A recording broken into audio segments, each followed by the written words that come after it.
biar jadi paham, makanya malam hari ini biarpun sedikit kita bahas. Jadi besok kalau mau selawat bareng-bareng, gak ragu-ragu lagi. Walaupun memang udah gak ragu, ya. Baca selawat udah gak ragu, baca selawat Fatih, ya, itu selawat Naria itu yang biasa, yang grup sebelah sono tuh kan repot banget sama dua selawat kan. Makanya malam hari ini apa sih godaan selawat? Baik, bismillahirrahmanirrahim. Wa qala musannif rahimahullah wa nafa'ana fi daril amin.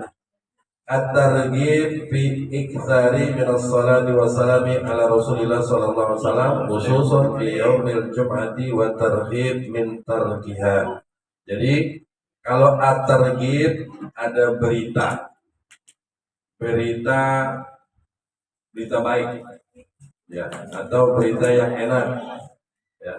Kalau tarhib berarti berita buruk. At-targhib daripada berita yang baik, orang-orang yang banyak selawat dan salam kepada Rasulullah SAW, khususnya banyak melakukan di hari Jumat atau malam Jumat. Watarhib dan apa-apa aja orang yang meninggalkan. Dapat apa sih orang meninggalin? Ya, insya Allah kalau kesempatan semua, kalau enggak nanti setengah-setengah bulan depan kita lanjutin lagi. Kalau mau cepat jangan bulanan. Ya, baik. Qala Rasulullah sallallahu taala bil karim. Ya, di dalam surat Al-Ahzab kalau di mushola subuh salam udah di setengah nih. Ya. Jadi Allah Subhanahu wa taala berfirman, "Innallaha wa malaikatahu yusholluna 'alan nabi." Al-Ahzab 56. Kenapa disebut Al-Ahzab?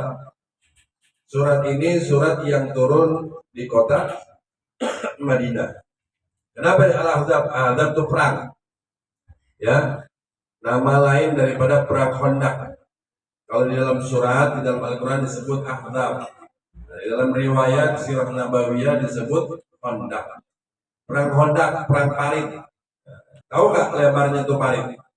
Kurang lebih ada yang bilang 600 kilo, ada yang bilang 700 kilo panjangnya. Jadi kalau kurang lebih 700 kilo mengelilingi kota Madinah. Nah, lebarnya itu ada yang bilang 12 meter, ada yang bilang 9 meter. Nah, dalamnya itu kurang lebih 6 meter. Kenapa harus ada panjang lebar begitu? Ya. Nah itu kalau lebar 12 meter karena kuda Arab itu zaman dulu tuh nggak bisa ngelompatin. Ujung-ujungnya ada tombak-tombak. Nah, makanya harus dibikin dalam. Karena kuda Arab kalau lompat itu lebih daripada 9 meter. Tuh, makanya kuda Arab itu nggak boleh ikut pacuan. 7 turunan di Eropa, di Amerika itu nggak boleh. Kalau diselidikin larinya cepat, terus ada keturunan gennya, DNA-nya ada kuda Arab, batal. Saking begitu itu nggak boleh, bencinya orang Arab begitu. Ya, setan. Nah, itu ayat ini turun sebabnya nih, perlu antum tahu sebabnya. Di kota Madinah itu ada fase saat itu. Saat orang-orang Muslim di kota Madinah itu dikepung oleh orang-orang kafir Quraisy. Dan konco-konconya itu lagi ngepung kota Madinah. Nah saat lagi mau pengepungan, lagi bangun parit tersebut, ada 3 kelompok yang bikin rusuh. Sama kayak Imat ini, pecah belah umat. Iya. Yang pertama itu golongan orang-orang Yahudi. Yang kedua orang-orang kafir yang tinggal memang diizinin di Madinah.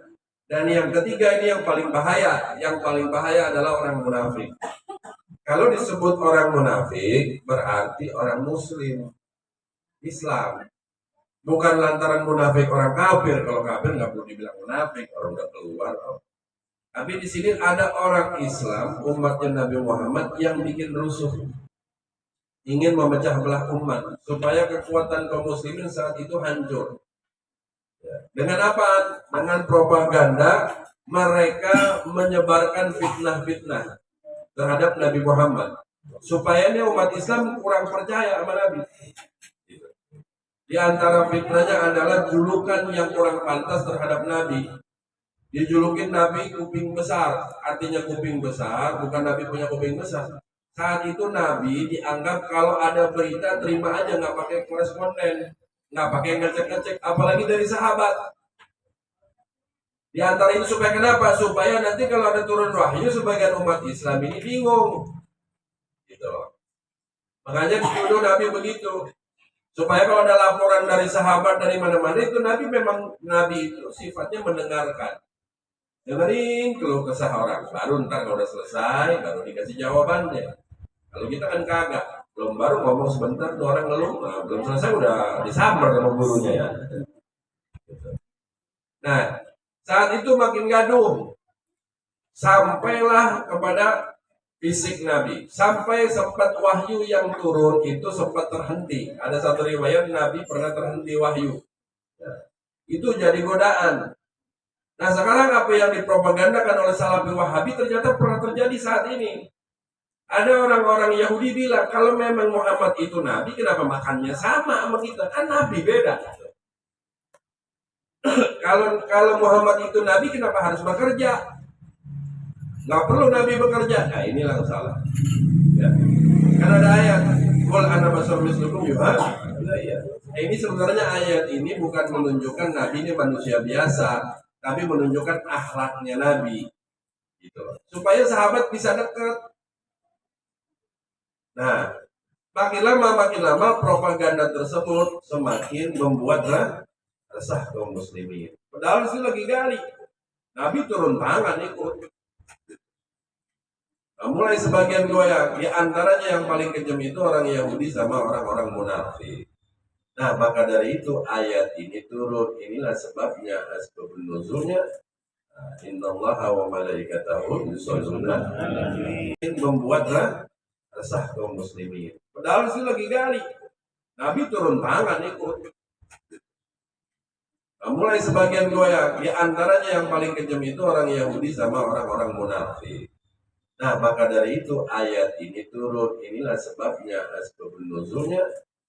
Innallaha wa malaikatahu yusholluna 'alan nabi. Lebih daripada 15 tafsir yang saya sudah baca.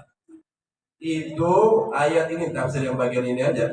Ini hampir sama-sama artinya apa? Satu, ayat ini turun untuk menaikkan, artinya memberitahu kepada manusia, seluruh manusia, baik kaum muslimin atau orang-orang kafir, bahwa Nabi Muhammad SAW ini punya kedudukan yang tinggi di sisi Allah Subhanahu Wa Taala.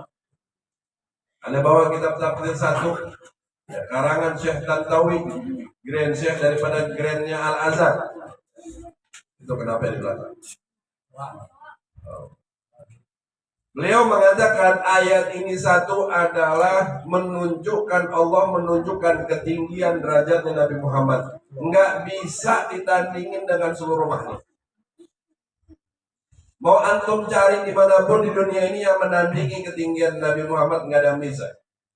Karena kalau ada timbulin pertanyaan, mana yang lebih afdal, lebih tinggi kedudukannya, lebih mulia, malaikat Jibril atau Nabi Muhammad? Kalau kita bilang Nabi, tetangga sebelah nggak nerima. Harus ada dalil, ya kan? Dalilnya gampang, surat Al-Isra, kejadian Isra Mi'raj.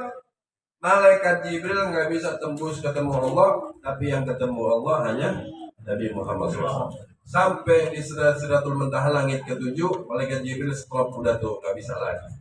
Yang lanjut sampai jumpa Allah adalah Nabi Muhammad. Di situ udah nggak perlu pakai dalil, itu dalil jelas bahwa Nabi Muhammad SAW yang paling tinggi kedudukannya di antara malaikat, terutama malaikat Jibril. Kita himpun dengan Nabi Adam, dengan Nabi Musa yang pernah jumpa kepada Allah Subhanahu Wa Taala. Adakah yang memang mutlak ketemu Allah? Ternyata tidak ada. Yang mutlak langsung ketemu Allah hanyalah Nabi kita Muhammad Sallallahu Alaihi Wasallam. Ini baru kita tafsir, kalau Anda baca semuanya setelah jam 3 ntar. Ya. Yang kedua, kata Syekh Tantawi, ayat ini secara langsung, secara otomatis Allah menghimbau kepada umatnya Nabi Muhammad, orang Islam yang ngaku Muslim itu, perintah langsung sholawat kepada Nabi Muhammad SAW. Jadi kalau ada orang bilang sholawat nggak ada dalilnya, berarti orang tolol. Gitu. Oh, sholawat nggak ada dalilnya, yang ada dalilnya Ibrahimnya di sini kagak dijelasin.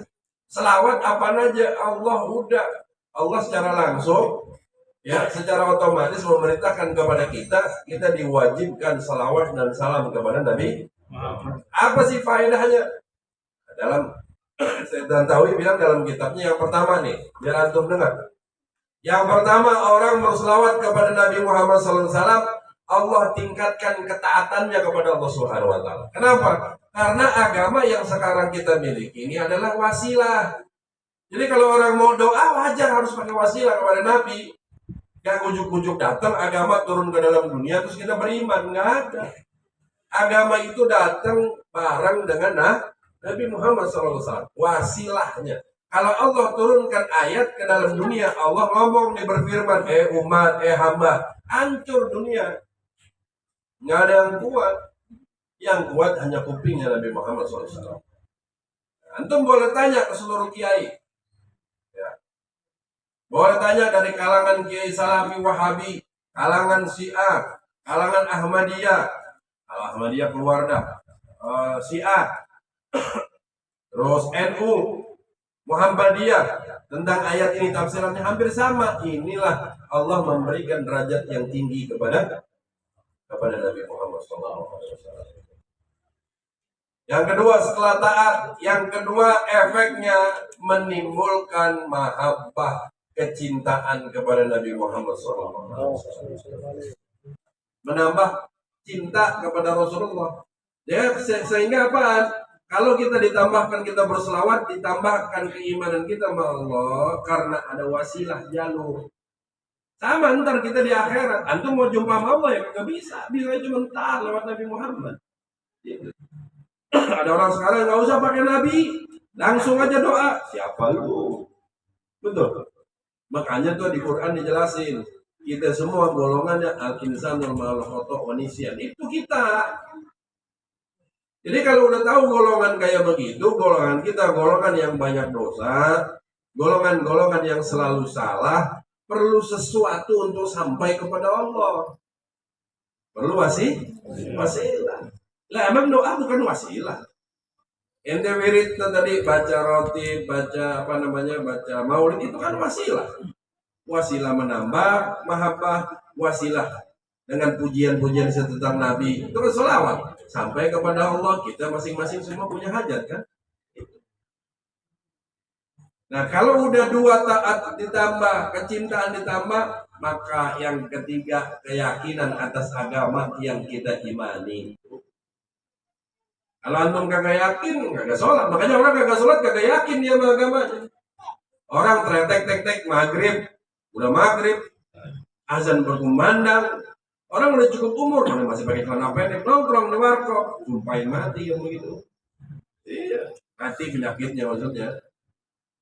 Berarti apa? Kalau orang kagak mau sholat berarti dia kagak yakin sama iman yang ada di hatinya. Kalau dia bilang, berdoa langsung sama Allah, bullshit. Jangan dipercaya. Lama Tuhan aja perintah Tuhannya berani, dia nggak indahkan kan? Apalagi sama manusia.